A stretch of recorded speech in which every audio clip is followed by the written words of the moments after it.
মির্জা ফখরুল তিনি ছিলেন বিসিএস পাশ করা একজন কলেজ শিক্ষক। এর পরবর্তীতে তিনি রাজনীতিতে আসেন। রাজনীতি তাকে সবকিছুই দিয়েছেন। তার পুরো নাম মির্জা ফখরুল ইসলাম আলমগীর। ৩০ বছর ধরে মির্জা ফখরুল ইসলাম আলমগীর বাংলাদেশ জাতীয়তাবাদী দল তথা বিএনপির রাজনীতির সাথে যুক্ত। তিনি মূলত দলটি সোনালী সময়ের সাক্ষী, তিনি আবার দলটির দুঃসময়ের প্রত্যক্ষদর্শী। এমন অনেকে আছে যারা বিএনপি করেন শুধুমাত্র মির্জা ফখরুল ইসলাম আলমগীরের জন্য।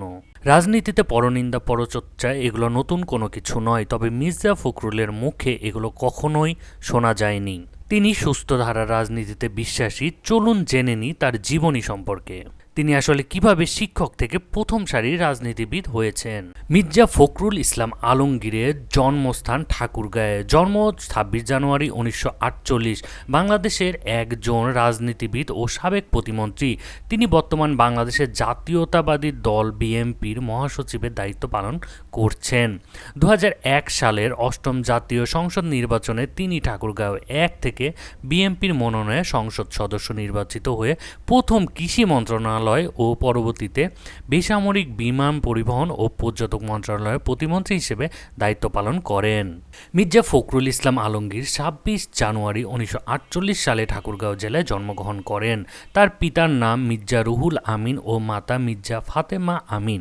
শিক্ষাজীবনে মির্জা ফখরুল ঢাকা কলেজ থেকে উচ্চ মাধ্যমিক পাশ করেন এবং ঢাকা বিশ্ববিদ্যালয় থেকে তিনি অর্থনীতিতে স্নাতক ও স্নাতকোত্তর ডিগ্রি অর্জন করেন। ১৯৭২ সালে বিসিএস পরীক্ষায় উত্তীর্ণ হয়ে শিক্ষা ক্যাডার ঢাকা কলেজ অর্থনীতি বিভাগে শিক্ষকতা পেশায় যোগদান করেন। পরবর্তীতে বেশ কয়েকটি সরকারি কলেজের অধ্যাপনা করেন। অন্যান্য সরকারি দায়িত্বের মধ্যে মির্জা ফখরুল বাংলাদেশের সরকারের পরিদর্শন ও আয় ব্যয় পরীক্ষণ অধিদপ্তরের একজন নিরীক্ষক হিসেবে কাজ করেন। ১৯৭৯ সালে জিয়াউর রহমানের শাসনামলে তৎকালীন উপপ্রধানমন্ত্রী এস.এ. বারীর ব্যক্তিগত সচিব হিসেবে দায়িত্ব পান তিনি। ১৯৮২ সালে হোসেন মোহাম্মদ এরশাদ রাষ্ট্রীয় ক্ষমতায় আসার পর বারী পদত্যাগ করার পূর্ব পর্যন্ত তিনি এ দায়িত্ব পালন করেন।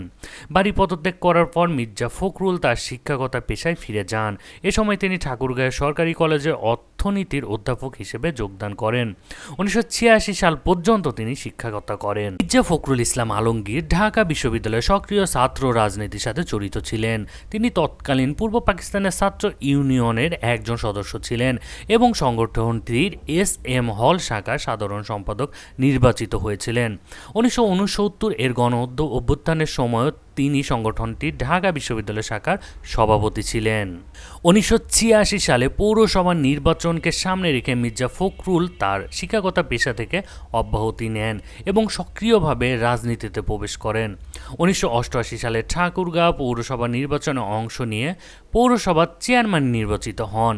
জেনারেল এরশাদের সামরিক সরকারকে ক্ষমতাচ্যুত করতে যখন দেশব্যাপী আন্দোলন চলছে, তখন মির্জা ফখরুল বাংলাদেশের জাতীয়তাবাদী দলে যোগদান করেন।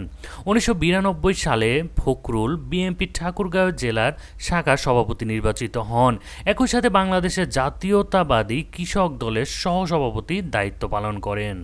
মির্জা ফখরুল ইসলাম ১৯৯১ সালে পঞ্চম ও ১৯৯৬ সালে সপ্তম জাতীয় সংসদ নির্বাচনে ঠাকুরগাঁও ১ আসন থেকে বিএনপির মনোনয়নে সংসদ সদস্য নির্বাচন করেন এবং আওয়ামী লীগ প্রার্থী খাদেমুল ইসলামের কাছে পরাজিত হন।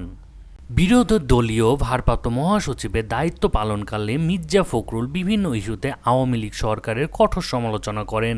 এছাড়াও দেশব্যাপী বিএনপির একাধিক বিক্ষোভ ও আন্দোলন কর্মসূচির নেতৃত্ব দেন, যেগুলোর অধিকাংশের কেন্দ্রই ছিল তত্ত্বাবধায়ক সরকার ব্যবস্থার পুনর্বহালের দাবি।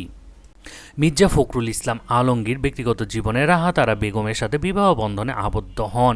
এই দম্পতির ২ মেয়ে রয়েছে। রাহাত আরা বেগম কলকাতা বিশ্ববিদ্যালয়ে পড়াশোনা করেছেন এবং বর্তমানে ঢাকার একটি বীমা প্রতিষ্ঠানে কর্মরত রয়েছেন। বর্তমানে মির্জা ফখরুল এবং বিএনপি নাম দুটি একে অপরের সমর্থক হয়ে গেছে।